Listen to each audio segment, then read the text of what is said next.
No matter how dark the clouds, it will always have a silver lining. And no matter how gloomy a situation is, there will always be the light at the end of the tunnel. This appears to be the message of President Muhammadu Buhari to Nigerians when he inaugurated the Presidential Committee on the Repatriation, Return and Resettlement of Internally Displaced Persons, IDPs, in the Northeast. At the event, President Buhari said Nigerians will soon witness massive shifts from insurgency to peace and stability. Let's hear from the President. Of these engagements reveal the need for a strengthened high-level coordination team backed by executive fiat that will develop and execute an ambitious, quick-impact, short-term action plan to address the protracted crisis. You may recall that over the years we have developed several lengthy plans for the Northeast, but with mixed results in terms of large-scale action and sustainable progress. And this is the time that the federal government of Nigeria, in collaboration with the state's government of the Northeast, will facilitate the repatriation of the internally displaced persons that are living in our neighboring countries to Nigeria. The committee is also to look into the management of the repentant Boko Haram members. So indeed we are so grateful, and the entire Northeastern state government will give maximum support to this committee. Okay, as we are counting down to the expiration of the tenure of President Muhammadu Buhari, over 400 days to go, but the President keeps telling us and reassuring us that, look, there's going to be a massive shift from this instability we have in the Northeast. Now, Jide, from what you've seen so far, you were in the Northeast, and to these displaced persons, to relocate them back, to just give them their lives back, it seems to be a very tall order. Rebuilding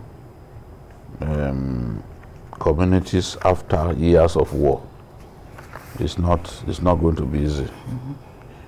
To even find the money to reconstruct communities. People, I hope some of our people can find a way to visit some communities in the Northeast, especially in Borno State. Boko Haram's modus of destruction is no child's play. They will not leave, if they attack a community, they will not leave any building standing. They will destroy every building, they will burn every building in the community. That is their whole. If they find this tricycle, they will mangle it. So you wonder, you just want mad people. You just see clearly that they don't even want you to be able to repair it. They are that destructive. The governor of Borno State was telling us that more than 5,000 classrooms destroyed. And they killed hundreds of teachers. So how do you build such a state given the level of destruction? There are local governments where nobody has lived in for years. Yes. Some of the things that we used to say here that they would think is exaggerating. Maybe the governor came out to say, look, there are 2 local governments that are still in the hands of Boko Haram. This governor, it wasn't me, and I had been talking about those local governments, especially that one that the Speaker of Borno State comes from, Guzamala local government. They destroyed the place. The governor, Kashim Shettima, rebuilt it. They went back there, destroyed the place again. In fact, Kashim Shettima built even something like a presidential lodge there. These boys came, destroyed every building stand, including the health facilities that they put there. Wasted. See, the same thing they did in Bama. Government will go and rebuild Bama. They will come back, destroy everything that has been. Yes. So, if Borno State does not get sufficient help, and that help is even beyond Nigeria, let's tell ourselves the truth. Honestly. The World Bank, Foreign donor agencies must come in and assist. Because it's not something that... In some cases, it takes decades to finish the rebuilding of a country. Look at the destruction in Lebanon. Look at how long it took. And even the life of Hariri, the president, the billionaire who helped to rebuild his country. They eventually killed him in a suicide bomb. So it's not child's play at all. I look at those communities who will rebuild.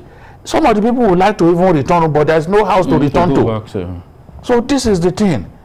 Now, as we make efforts to rebuild, we also must defeat the enemy. First and foremost. This governor, you can't rebuild while they're still existing. In Mafa local government, I know he's made efforts, brought people back to some communities, you know. But occasionally Boko Haram will still go to that place just to threaten people so that the people will not want to resettle there. It's the same. The governor said, Abadam local government, he wants the people to go back to Abadam because the people, that local government, there are not less than 133 communities and there's not one where people are living. They've all fled to Niger Republic. The governor went to Niger and he assured the people that I will bring you back home. The moment they saw that the governor was trying to resettle people there, they began to attack our soldiers in the place. This was back in December. Attacks, so that you will not bring bring people. And the army too will never encourage the resettling of people to places where they are not sure of the safety of our people. That's why you will find a local government like Monguno. Apart from the local government quarters, other places are not safe. So everybody has gone to the local government quarters. That's where they are living. Those communities have fled. If you look at this situation in IDPs, if you visited any, you discover that life can never be normal. The students, how would they... It's going to be hard to be normal. Their education, you see the number of girls that have been defiled, you see prostitution, you see even Boko Haram using the IDPs, recruiting youths. It's going to be hard.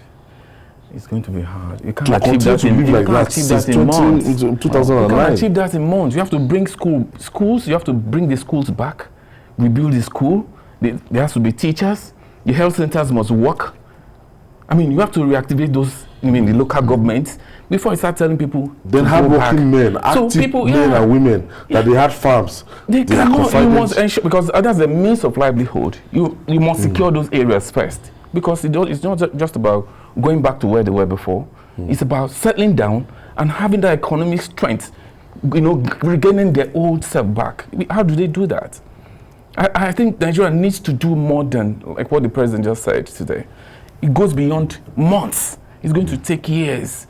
And I think the governor of Borno State, the guy has been trying, but each time he tries, it's like those guys are actually waiting for him. Anytime there's kind of progress, they take him back again. Even after his life himself. Yes, it goes beyond the federal government. I think we need international help in the northeast of this country. It goes beyond the federal government, and there's no shame about it. We value our people and want them to really, because it can't be an ID. It can't be an ID. It's bigger than federal government. Okay. You can't afford IDP camp for we'll quickly take this break. When we come back, we'll discuss more. Stay with us. Yeah. The promise to return and resettlement of this internally displaced persons, that's the IDP. A lot of people are projecting that, look, what has happened there. In the next 30, 40 years, life cannot be the same again. No, certainly not. I'm impressed with the government of Borno State. I'm happy with the efforts that the federal government too has made, because I know that some projects, for example, some housing projects were initiated under this administration. When I was traveling along Maiduguri-Damaturu Highway, IDP. I saw some projects, some housing projects. They are trying to resettle people so that they can then go back to those places and begin to farm. But we need security for our people. It's number one. We should only resettle them in places where they are safe. I've seen our people return to Askira Oba sometime in the past, before the place was safe, and Boko Haram came and slaughtered people. So we should only resettle them in safe areas. Secured. What the government has done in Borno State, you won't hear that school children were kidnapped in Borno, for example, because the government, beginning from Senator Kashim Shettima, they built mega schools. A mega school could have up to 70 classrooms. So the children who are supposed to be schooling in the hinterland that are not safe, they are now in concentrated. Yes, in those what's it called, mega schools, and they are largely orphans.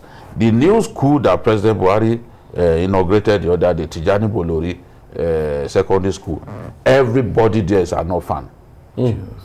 So there are schools designed for orphans, big schools. The president's wife, no, they have no parents anymore. As a result of the... Yes. You know, some, even their siblings, they lost everyone, just one person left. That's the nature of the conflict. President Buhari's wife also built the Future Assured Secondary School in Maiduguri. Beautiful school. Everybody, the qualification to be in that school is that you must be an orphan. So they are all orphans, and I think there are like 400 students or so in that school. Orphan? Yes, it's a pre-JSS school. They are all orphans. So now such measures have been taken to ensure that you don't leave them in places where they are vulnerable. So let them go to school in conducive areas in the state capital where they have sufficient security. But the president must make moves to ensure that as we do well in terms of protecting our people, as we make progress in the northeast, we should realize that the problem that we are facing in the northwest is tackled, and some parts of north central, Benue and Niger, those problems are now greater than what we have in the northeast in terms of even the number of people being killed. Because when you look at the number of people killed in Kaduna alone, Niger has not given us figures of the dead. Zamfara has not given us. Honestly, Boko Haram is no longer killing people as much as that. That is a fact. So we have to solve the problem in the northwest and part of the north central, so that as you are dealing with a problem, you don't let it spring up to that region. Tony, I'm still about these camps. Look at the level of school dropouts. Look at out of school children. I think the last count, and this seems to be a very huge problem that it will take time. It will take time. I listened to the Minister of Information today when he mentioned that the federal government has been able to unravel, he named, Boko Haram sponsors. 96, some bureau de change, over 123 companies and all that. Yeah, this is something we heard about the 400. It's not new. We have to start from there. But I have a problem. My problem is not naming them. It's not about telling us that we have 96. It's when you name them, shame them, let them face the judiciary. There must be justice. When you do that, yes, because this is the engine room of this insurgency. That's where the funds are coming from. If you can tackle it, bring those people, bring them out, let's see, and try them publicly. If we don't do that, I don't know how we're going to succeed in the next couple of months, as the president is suggesting. It's going to be practically impossible. How are you going to do that? Because those people are still going to keep funding. They're still going to continue to buy arms. They are still around there. You're not catching them. Those who are caught, most times they are pardoned. I mean, these are the things you have to do first before you can then say, okay, being able to do this, and for the past 3 or 4 months, they've been calmness in this area. Then I think the next step is to see how to get them back, ensure their security, bring amenities back, schools, housing, make sure they can go back to their farm, secure the place, put police there. Can we do that? Can we post policemen to to those areas now. It's not possible. I don't see any policeman going there. They will rather run away and disappear into thin air. So until we get these things done, it happened we can start before doing now. that. When they were training some policemen, Their wives. they were training some policemen with protested. the intention of sending them to the northeast. They said no, that's not going to happen. I It think it was will like 2 or happen. 3 years ago. Their wives came out. Their wives. So what is the meaning of this? Can even police enlistment into the recruitment into the police force. You can see the the south, Yes, southwest, southern. So you can see the number coming from this side. So it tells you that we have a problem. The president needs to go beyond this. The service chiefs, I think they need to change strategy. Beyond saying things that we will be happy to hear. Sound bites. Just politically correct. go ahead, take concrete steps to defeat the insurgency. This insurgency has lasted too long. It's embarrassing. And we can see that they are even opening new frontiers. That's the big embarrassment. Exactly. That day we saw them on the road. On the road. That's the way of telling us that, look, you people, your security men are not ineffectual. No, that's shameful. Okay, look at this. These are IDPs. These are IDPs. You know, Governor Zulum, if he wants to share 100 million, he's going to share it cash to each person. And he will do it alone. He can stand for 6 hours. I've never seen anybody like that. Sharing more than 100 million cash in the open like this. Himself. Yes, he will not give anybody. He won't allow anybody to do it for him. He will do it. He will give them clothes. He will give them grains. This wrapper. He will give the women, and they will give them some 50,000, some 100,000. See how many they are.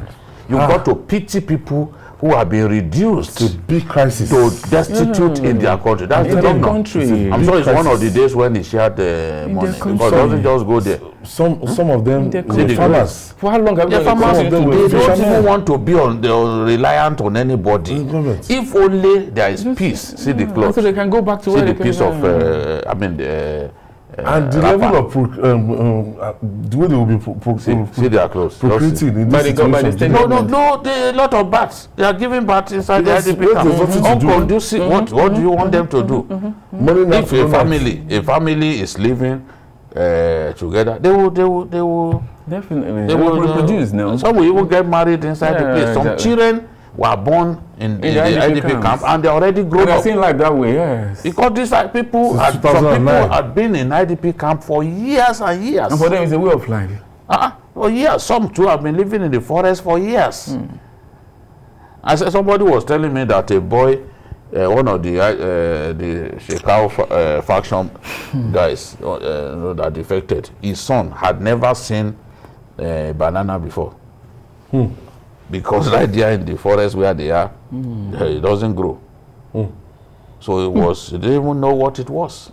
All his life being in the forest, So they've dehumanized people. A lot of people. They've dehumanized people. So government needs to do a lot more. Let's improve the security situation. People will be happy to go to their communities and farm. The good thing about Nigerians is our standards are not high. The government built just 1 kilometer road. And we will be hailing them. We are happy. A government sinks borehole. These are things that governors should do without anybody prompting them. But they do it. We are happy. We'll be hailing them that they are the nicest thing since sliced bread. Our people. They don't demand so much from you. Just have the conscience. Just have the conscience to try your best.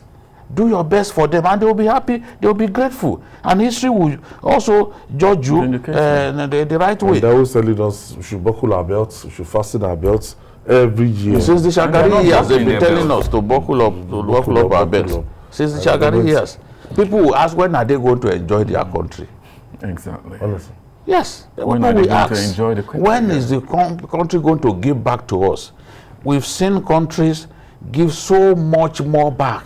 Your children, they allow them to go to school, they don't pay school fees. Nigerians, some Nigerians who are abroad, they see this happen.